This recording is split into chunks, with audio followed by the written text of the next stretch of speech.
Hi everyone, welcome to Navigating an Unpredictable Job Market, hosted by the Office of Career Services and the Office of Alumni and Parent Relations.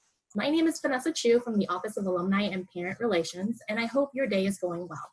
Today we have Benj Azose, class of '06, Bruce Harris, class of '77, Jonathan Sue, class of '01, Jim Johnson, class of '71, and Parker Plaisted, class of '86, who will talk to us about their experiences navigating unpredictable job markets.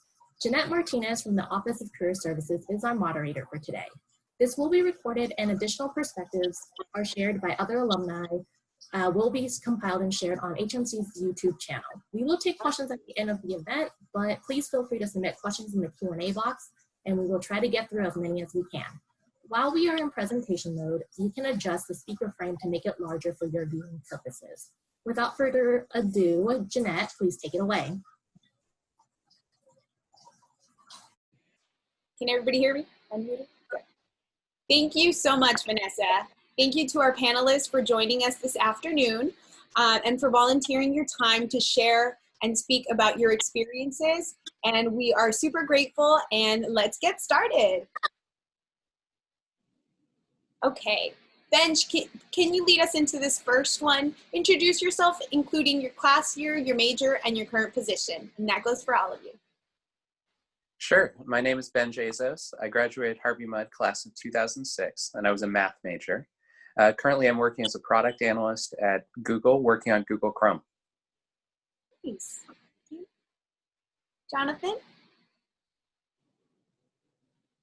You're on mute. Sorry, I forgot to unmute myself. I'm Jonathan Sue. I graduated from Harvey Mudd in 2001. I majored in computer science, and my current position is I'm the managing director at Sigma Squared Asset Management. Thanks. Parker? I'm Parker Plaisted. I was in the class of 1986 at Harvey Mudd. Did not graduate from Harvey Mudd, transferred out, but was part of the class of 86 for a while. And I'm currently working for Capital One, the credit card company, banking company, working on advertising for their credit cards. Nice. Bruce? Bruce Harris. I'm general surgeon, acute care surgeon. I graduated from Harvey Mudd with a degree in physics in '77. I currently practice in a multi-specialty group of 120 physicians outside of Charlotte, North Carolina. And last but not least, Jim. Hi, I'm Jim Johnson. I was graduated in 1971. I was a math major, and I'm currently launching a software startup. Nice. Thank you, all of you. All right, so let's get down to this. Give us a brief background of what your job search was like during an unpredictable time similar to now. Jonathan, can you lead us into this? Sure. I graduated in 2001, so it's right after the dot-com, crash began. And job searching at the time was fairly difficult because companies could afford to be very discerning in what candidates they took. There were a lot of majors, not a lot of money, and they could afford to be pretty picky. I remember the Office of Career Services would basically help students arrange for interviews with companies that were looking, like Microsoft, Yahoo. The companies would arrange for us to fly out. Usually we'd stay one night, fly in the night before, sleep in a hotel, drive to the office, interview, and then fly back. That's about the simple kind of breakdown of what it was like back then. Does anybody else want to share? Well, I would say in healthcare, there's no time that's been exactly like the coronavirus pandemic right now. This has really been a head snapper for the healthcare industry. But when I was seeking my first job as a surgeon, there was a saturated market in most urban centers, and information about jobs came in from recruiters or word of mouth.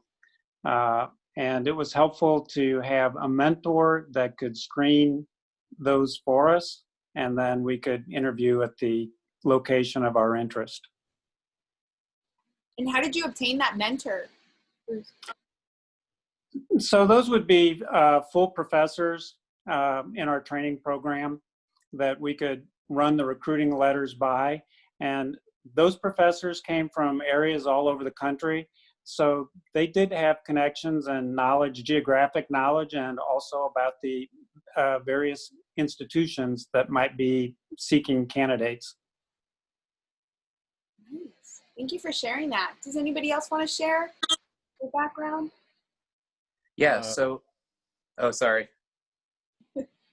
I would add that networking has been very important and helpful to me in times where the economy is not doing so well. So I would just really emphasize that networking and the connections and introductions that can come through that, very helpful. Can you elaborate a little bit on your networking? I know we have a question later on about that, but if you can share just a little bit of what you did. Well, I can give a couple of examples. There's twice in my career where I applied for a job and it seemed like a good fit and received no response at all, not even a rejection.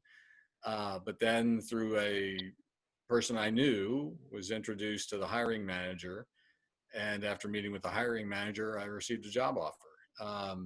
So it's kind of surprising that I would apply, get no response at all, but then through a connection, somebody who was able to introduce me to the hiring manager actually received a job offer.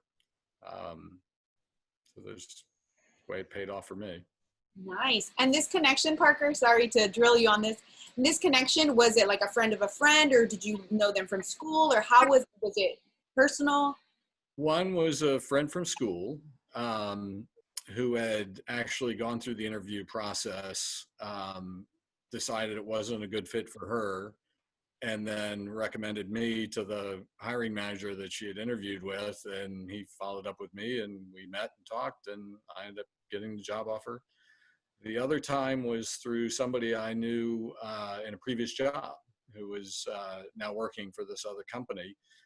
And I lined up a meeting with him, and he brought me back in to meet with his manager, who was a hiring manager, and one thing led to another, and I got the offer. Oh, that's neat. Networking works. Yeah. Yeah, so I graduated in 2006, and I went directly from there to Citadel Investment Group, which was is a big hedge fund in Chicago. And that was through a Harvey Mudd connection. Mike Schupmel, an alum, came back and was interviewing on campus. And the professors in the math department, they all knew that that was the direction that I was interested in going. They introduced me to him. We had a very good conversation. I went and interviewed in Chicago, and I went and started the job. And a lot of these organizations have a program that analysts, which are first-year employees, go through. I went through the analyst program, and then I started working again for a Harvey Mudd alum, Dave Heatley, on the global rates desk. And this was in mid-2007, probably early 2007 to mid-2007. And for those of you who remember that the mortgage crisis that led into the Great Recession, there were some dramatic swings in what happened to US government bond rates. And I'm a junior analyst. I'm sitting on the desk and am working with him, working with Dave, and he makes some big bets which went the opposite direction. And the desk, as often happens, shut down. They laid everybody off. And there I am, about 12 to 18 months out of school and laid off, and just kind of drifting around a little bit. So I go back to Dave, my boss, and I say, do you have anyone you can introduce me to? I want to stay in finance. Where can I go? Who can I talk to? And he's introducing me to a whole series of different people who he knows. I go through some early rounds of interviews. I fly out to New York and talk to some people. And the thing that really caused me to change direction was he introduced me to a friend of his at Lehman Brothers, and the interview there was something about it. It just didn't go right. And within the next week, I hear about Lehman Brothers shutting down. And I said, okay, I know this is what I wanted to do, but this is a little bit tough. And the toughest part of that job search was actually that moment of having to change directions, of having to say, yes, I know that I went into finance, this is what I was looking at, this is what I wanted to do, but I really need to broaden my search and say, what else would I find fulfilling and interesting? Thank you so much. Jim? I wanted to share and add to my perspective on the value of networking. I think you're on mute, Jim. Sorry. So I've had lots of job transitions, and the first one was right after shortly after I graduated from Harvey Mudd. I was in Southern California, and a lot of aerospace down there. Aerospace was going through a slump, and there were few jobs. And I got a call out of the blue from a Harvey Mudd alum in the class ahead of mine. And he said, would you be interested in a job at this such and such company? And so I got that job. And the next time was in 1982. There was another recession. And I was applying for a job at Bank of America, and I'd gotten in the door via a recruiter who helped me out with that. And as their hiring freeze took place, the requisition I was applying for got eliminated. However, that hiring manager referred me to a Wang Laboratories, which is a service provider, IT service provider. And he said to them, please hire this guy and put him on our account and send him back. So that was a kind of an odd network link, but it worked. And yeah, I was very fortunate. And then another time was I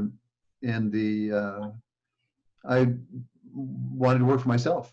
And so in 1993, it was in 1988, I stepped out and got my first job from somebody who I'd worked with, who just called up and said, here's a guy who might want to work with you. And so I got a client that way. And then in 2001, I had joined a .com, and it was getting .bombed, and got a call out of the blue from someone who said, I got your name from someone else, and would you be interested in working? I went to work for Adobe for a while. And then in 2008, in early 2008, I was self-employed at that point, had a consulting practice, but things were slowing down. And I thought, okay, so time to get a job again. And the market was starting to cool off considerably. I was very fortunate to find a fairly unusual job that fit my qualifications through a recruiter. I got a short-term contract. But once I was in, that was with Kaiser Permanente, but once I was inside Kaiser, the person who had hired me for the contract introduced me to another person who hired me for a full-time job, and I had that job for 6 years. So I can only say that networking has bailed me out of job problems almost every single time, and cannot emphasize how much value there is in making sure that you have a network and that you exercise it, that you make people aware of what your interests are, that you're available, and do your best to cultivate that. Thank you. I have a quick question following up with this, even though we have a networking question later on. How did you maintain your network? Do you shoot like a random email? Do you set up coffee chats? Like, how is it that you maintain these networks now? If I could add to that, I think the most important thing is you just need to make a really good impression on people. If you make a good, strong impression on people, if you're thoughtful, if you're interested in their work, if you're kind, and demonstrate your capability, people remember you based on that. We all have lots of people in our lives through our careers. The people that are memorable are the people that have been particularly effective and that we've just felt good about. So I think the most important thing is to take somewhat of a service attitude, and when you're talking to people, show some interest in what they're doing, and demonstrate that you're a helpful person. It's being memorable. Of course, there's nothing like just staying in touch, and fortunately, LinkedIn is an amazing tool for that, as far as just messaging, letting people know, dropping them a line occasionally, just letting them know what you're doing, and keeping the thread alive, so to speak. Thank you, Jim. I'll second exactly what Jim said. I mean, absolutely personal experience with people and leading by example and having those positive relationships. I have a little different twist that I did. I was trying to reach out to the local community where I live in Richmond, Virginia, and connect with more people in the advertising industry. And so trying to be a little bit creative about it, I started a podcast and interviewed people in the local advertising community. And that was immensely helpful in meeting new people and getting them to know who I was and getting connections through those people to other people. And as we did the podcast episodes, they would share that with their friends, and that helped me be top of mind and expand my network. So, you know, it was a creative project to come up with a way to be top of mind and get noticed and do it in a way that seemed to add value to people. People found the content interesting. That's great. Thank you so much. Okay, so we're running short on time, so let's go on to the next one. What do you know now? And this is, Jonathan, are you still with us? Yes. Okay. What do you know now that you wish you had known then about applying for jobs, and why? Do you think you could lead us into that one? I thought this one was Parker's question. Actually, my apologies. Parker. That's right. Yeah, I'll take it. So my advice on this is how to manage the emotional roller coaster of this. When you're in a tough economic time trying to apply for jobs, you're probably going to face a lot of rejections. And I will tell you that every time I've gotten a job offer, I've been at the right place at the right time with the right education and skills. And I've been in the wrong place at the wrong time with the wrong education and skills a whole lot of time, a whole lot of times. So don't let this wear you down. When you don't get the offer, just understand that the company found somebody who was a better candidate than you are. Accept that and move on to the next opportunity, whether it's with the same company, there might be another opening in the same company, or it's a different company. But you know, it's really important to manage your mental health through this and not take these rejections personally as an assessment of who you are. It's just somebody else got the offer and time to move on and focus on the next one. That's great. Thank you, Parker. Anyone else want to chime in? I would say that the candidate, at least in my area, that is seeking the job has a little more leverage than they think. The candidate might believe that everything is in the hands of the person doing the hiring. But once you have interest, there is some opportunity to negotiate for some perks that might not be apparent, like a signing bonus or a moving stipend. So there might be the opportunity to do a little negotiating. I just suggest that. Learn to work with that wiggle room. Yeah. I agree with that as well. Yes. Nice. The thing I just want to add here is if you're applying to a big company, know that they get thousands, tens of thousands, a million resumes. Know that they are just inundated with resumes, and that it's very, very hard to stand out on the strength of your skills alone. I mean, we're all talking about networking here in a bunch of different ways, but even if it's a big organization, the connection with people is so important to get your foot through the door. I'd like to add to that too, and I agree with what Parker said about being available and not taking it too hard. Jobs happen when they happen, and it's a fit between you and the hiring authority. And it's like being a molecule dancing around in a nutrient bath, and just you're going to find something at some point. I think there's a lesson I got from someone who told me, he said, you're very employable. there was a time when I really needed to hear that. And as Harvey Mudd graduates, we're all very employable. So you're really just waiting for the right fit. And it's the best fit is the best job, as it turns out. The other thing I'd like to add is that there's an attitude that you may think that you're looking for a job. You're actually looking for a hiring authority. You're actually looking for a person who has a job. I used to model this when I was looking for concert tickets. You're not looking for the concert ticket. You're looking for someone who has a concert ticket. And when you think about that, you're looking for that hiring authority. It helps you focus on there's a person out there who does have a job. That's your job. You're going to get that job, and you're going to meet that person. It's just a matter of getting to that person. And when you're there, thinking about that person and being the person that they want to hire, the person that is going to help them accomplish what they want to accomplish. Good analogy, good insights. Thank you, everybody. All right. Bruce, can you lead us into this one?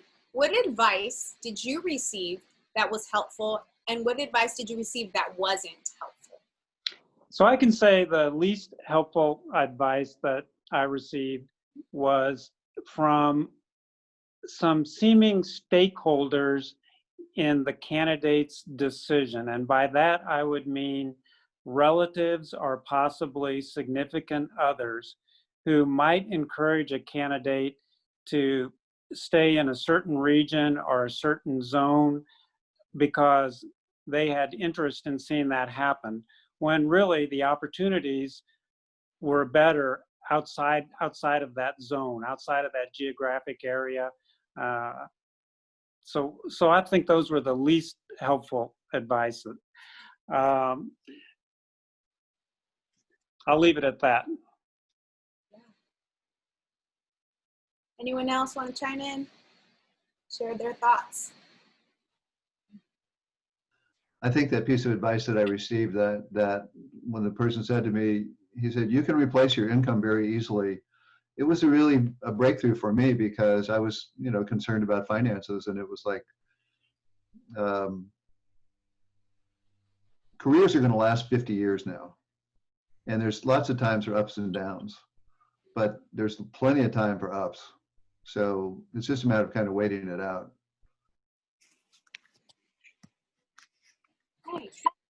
Hey, question. So Jim, can you lead us into this one? Can you share with us what was the hardest, most difficult part of your experience, or one of your experiences? I'm trying to think.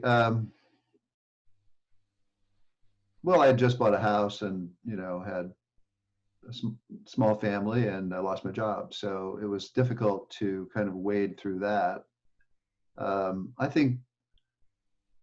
I think that was just it. And I think that the compensation that I learned there is you just have to have a budget.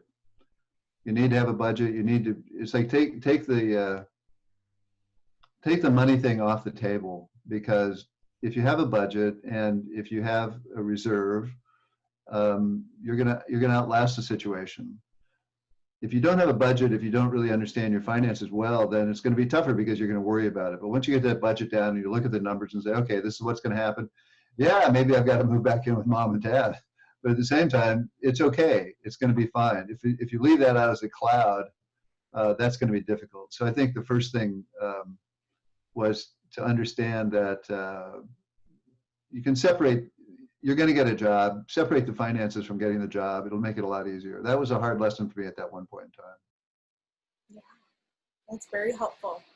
Learn to, deal with your finances, have some money set aside just in case something happens. Yeah, I agree. Anyone else want to share their hardest part? Okay, next one. So Benj, back to you. How did you manage expectations as well as others while trying to find a job in the job market? Yeah, this was a tough area for me when I was going through it at first, because it took almost 6 months for me to find my next job. A large part of that was, looking under the wrong rocks, looking in the wrong place. I had also moved in with my parents for a period of time in there, which added some additional stresses and pressures there. But I was thinking about this recently because my brother Joel recently got furloughed from his job during the coronavirus crisis. And the pieces of advice that I gave to him to help manage expectations were to start looking early, to say, okay, this has happened to you, but don't sit back on your laurels. Don't kind of attempt to wait this out, because it's not going to be wait outable. It's not going to be something that's going to last a brief amount of time and then come back. Get out there early, because you have momentum from your previous work, and there are more opportunities open right now at the very beginning than there will be a little bit later on. The other thing was, do something every day. That it can become really hard and it can really wear on you, that you are beating your head against a wall and you're not making any progress, or that you're talking to all these people and nobody has an opening, or that you're applying all these places and you're never hearing back. But as long as you make a dedicated effort so that you are continuing to do something, continuing to push forward, I have confidence that you'll be able to find something.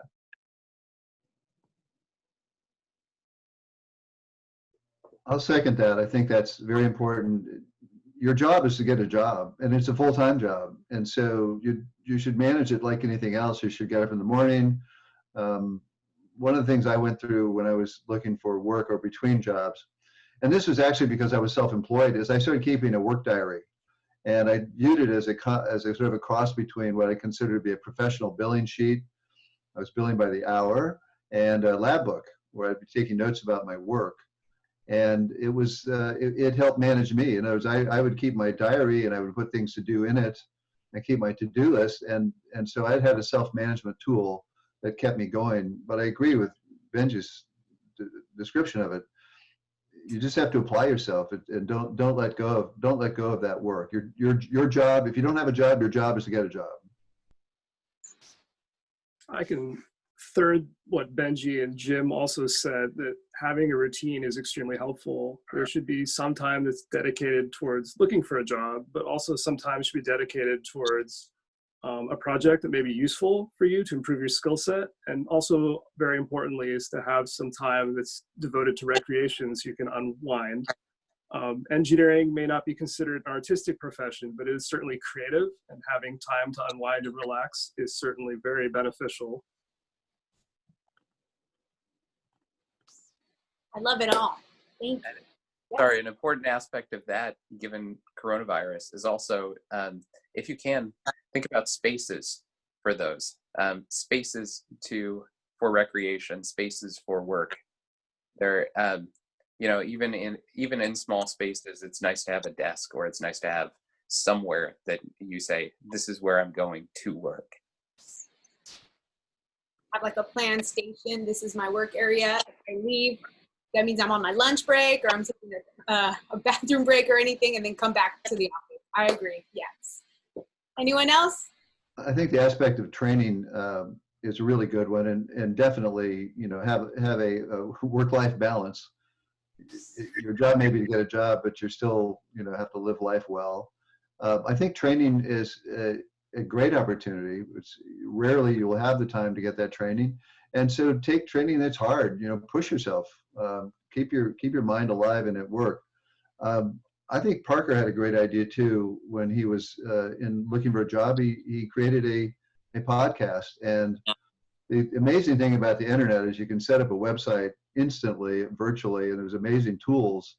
So you can do a lot of work in terms of reaching out to people and writing about what you want to think about, in addition to taking training.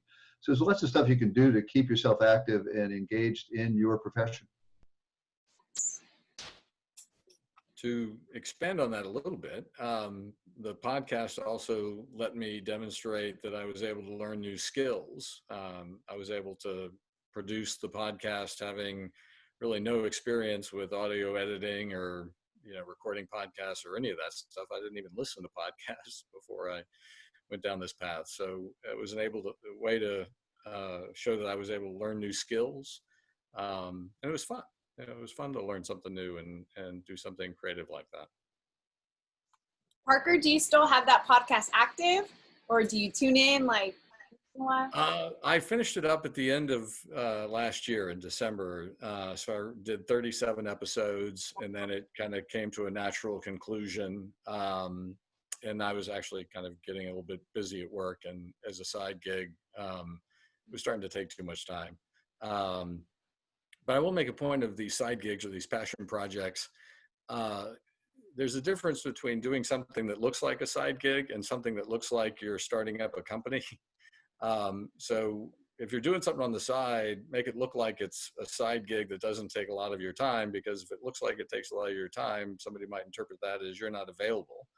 So, you know, these side projects are great, but shouldn't take more than 20% of your time, or, you know, even less if you can.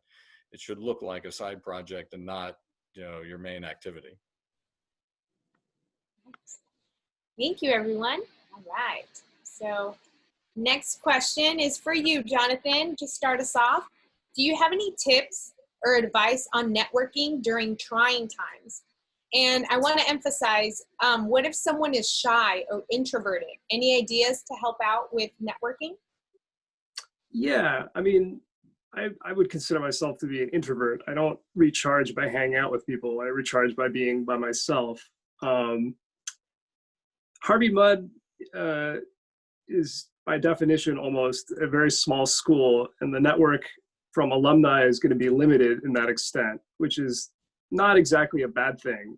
My advice and tips were, you know, be prepared to build a network based upon people who are not part of the alumni network.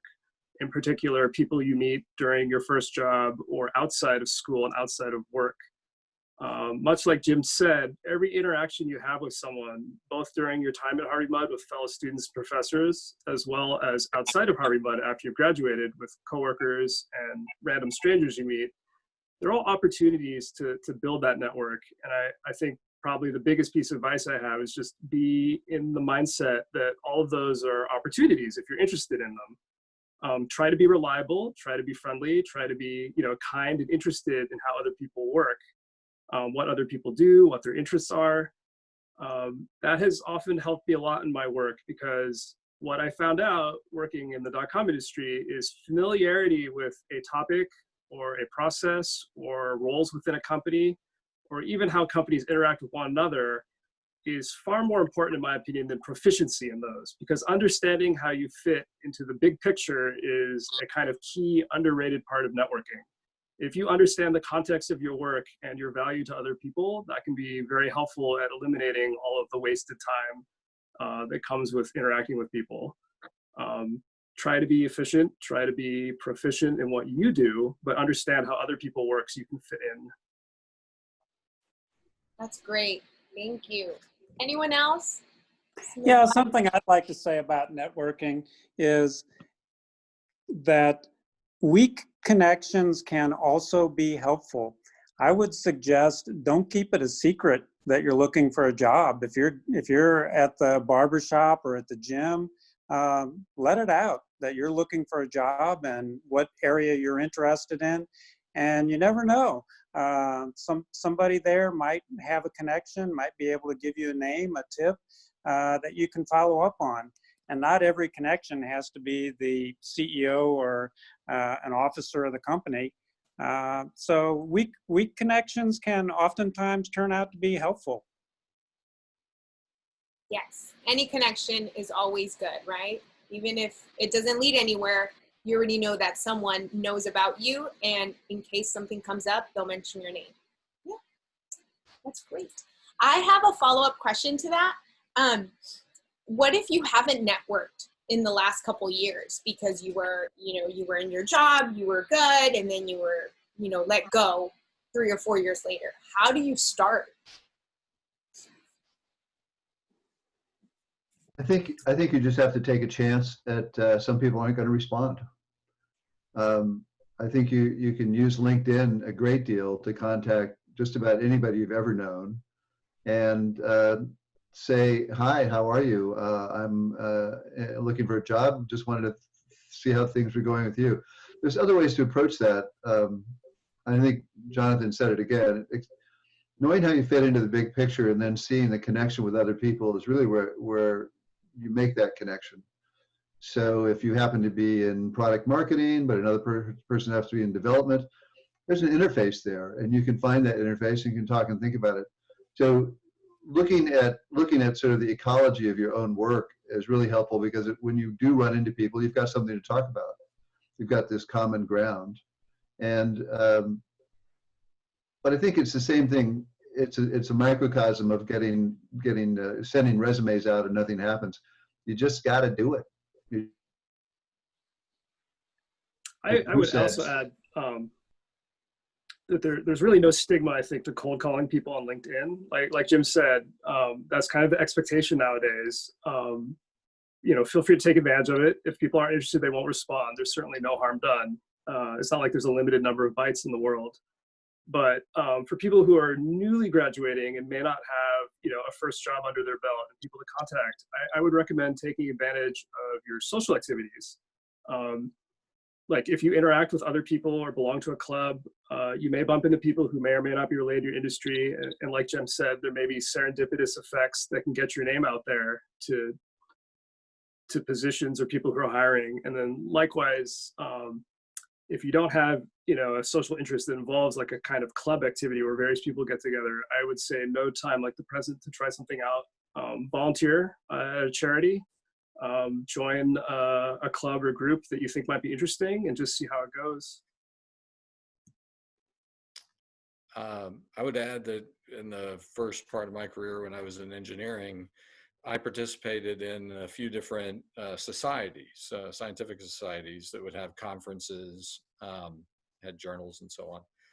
And that was helpful networking for me as an engineer to participate in those societies and meet people through that and expand my network through that. So, I would also say read and write. There are articles out there all over the place. There are MOOCs, like there are big classes. There are lots of places where you can learn about and see cool things. And then take those, find the people who you wish you were like, or find the areas that you find exciting, and write to those people. People who create something love to hear from people who are enjoying that thing. This is a little bit more introvert advice than extrovert advice, but people who create something love to hear from people who are interested in and enjoy that thing.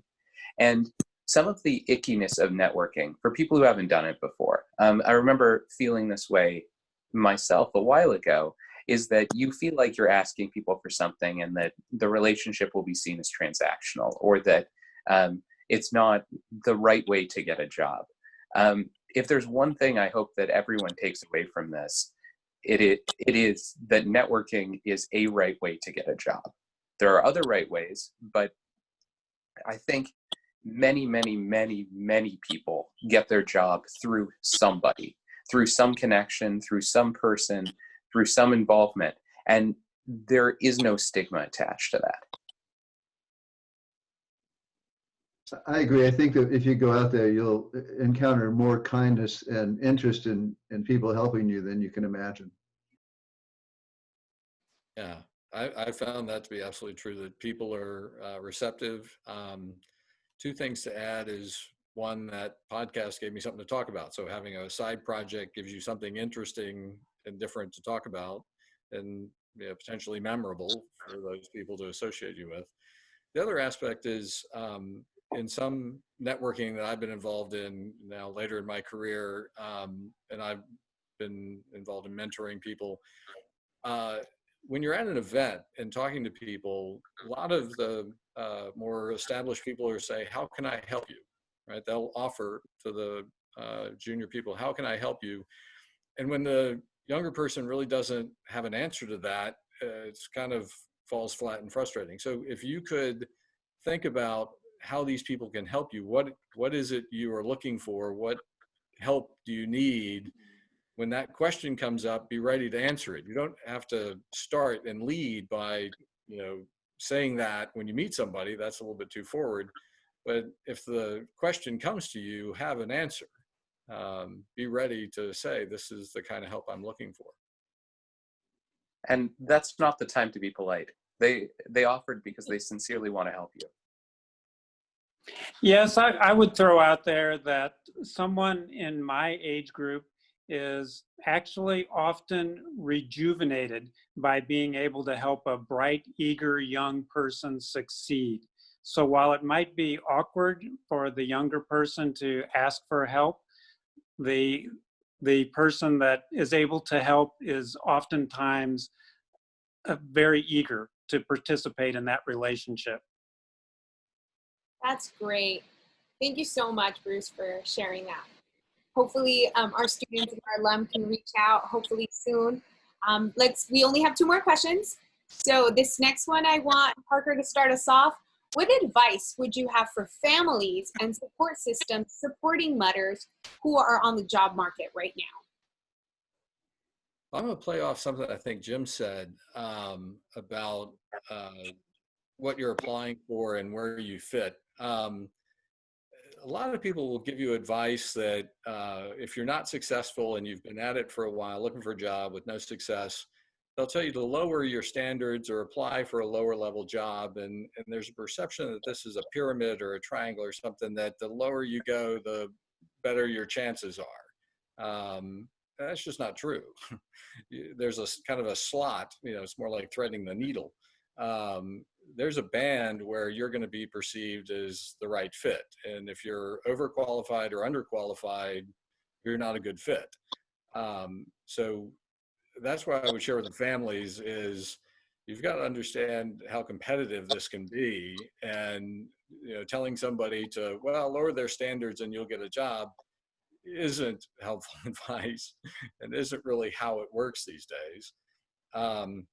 Another element is what I saw was after 2008, the financial crisis, as someone else pointed out earlier, the flooding of the HR departments with resumes and job applications. I mean, it just overwhelmed the HR departments, and a lot of them have adopted more and more of these platforms that filter your applications.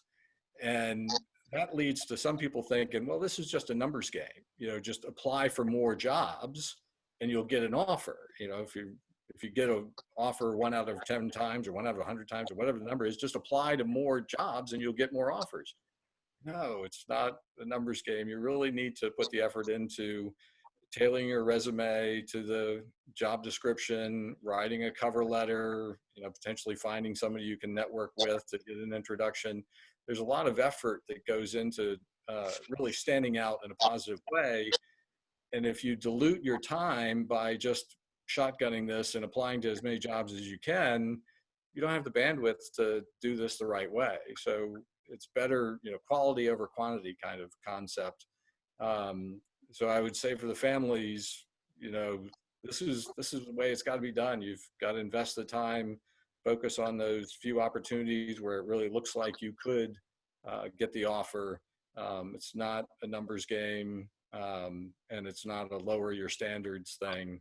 Just kind of understanding the realities of it.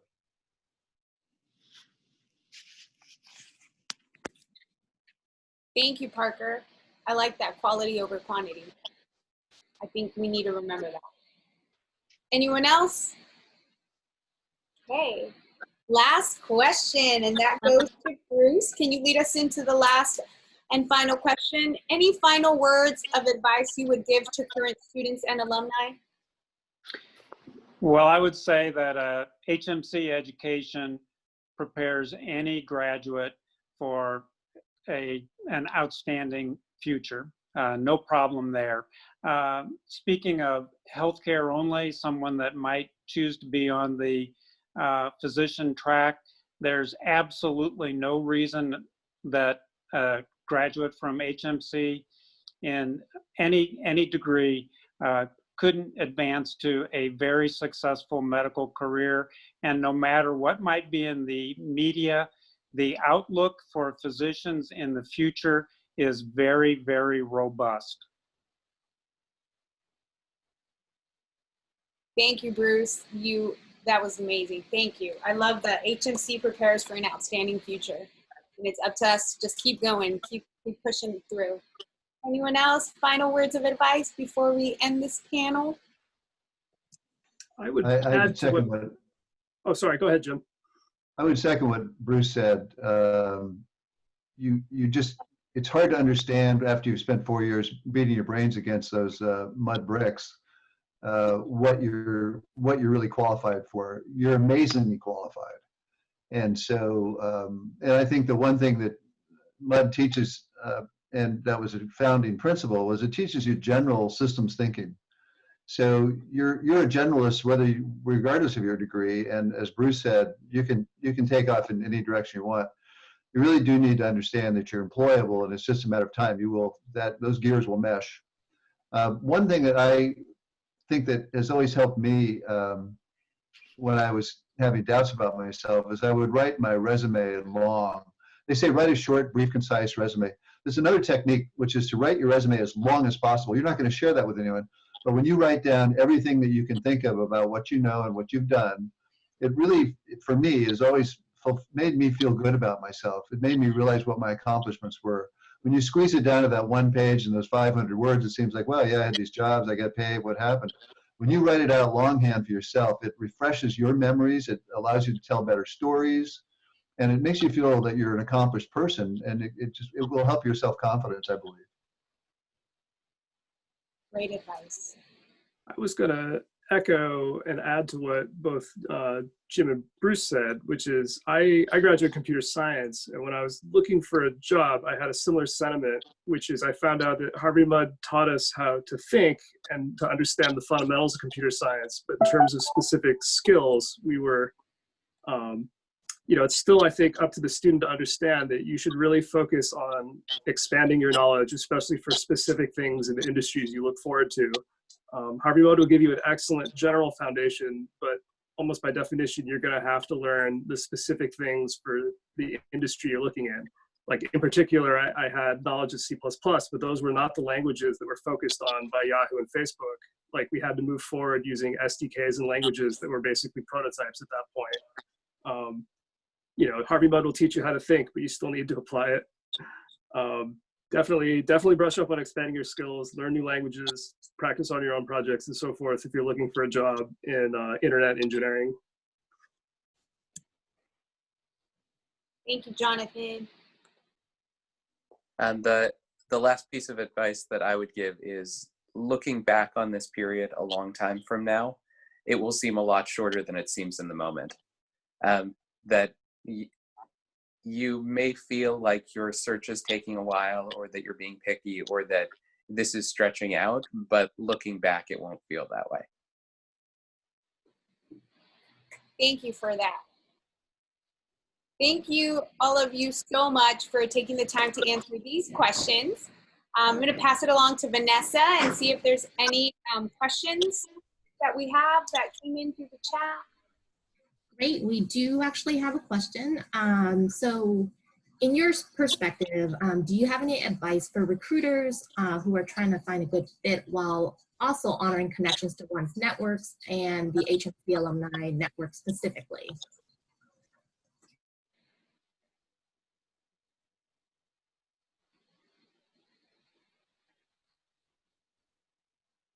Can you say that again? I got confused from the parts in there.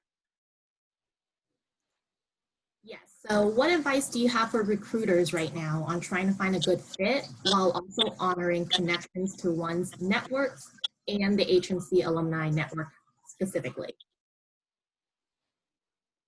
So the question is, from the perspective of a recruiter, how do you find good candidates right now? Yes.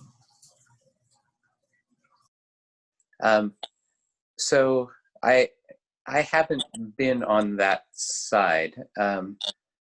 Maybe someone else in the panel has been. I had kind of a tangential experience. Like in 2007, when Facebook was trying to grow pretty rapidly, they basically offered a monetary bounty system. They would hire third-party corporations to find engineers. They'd offer 10%, I think, of the annual salary that the candidate, if hired and stayed for a year, would be paid to the recruiter. And then they also authorized subcontractors basically to hunt. It was, I think, a system that worked. They had basically a lot of investor money that they needed to turn into results quickly, and that was one way to do it.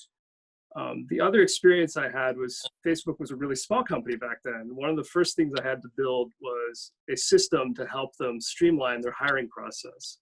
And what we ended up doing was creating an environment for candidates to email code solutions to the hiring questions that we published ahead of time on the web. And candidates who were able to successfully submit solutions, basically got priority for the interviews because they'd done prior work. If you're recruiting in a technical field, setting up some kind of automated system that will let you filter candidates based upon demonstrable skills may be very helpful. Thank you, Jonathan. So my last question that we have is, earlier it was mentioned that looking in the wrong places. So outside of LinkedIn, Indeed, or similar websites, do you have a recommendation on where to look for jobs?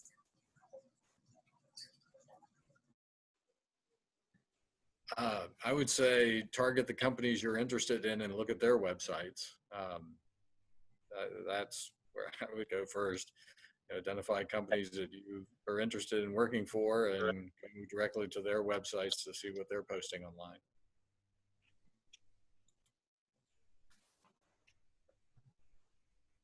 And there are a lot of good jobs out there that aren't getting posted at all. So oftentimes you will talk to somebody and they have an opening which they haven't listed yet, or they listed it, but it got taken down. The entirety of the jobs that exist don't exist online.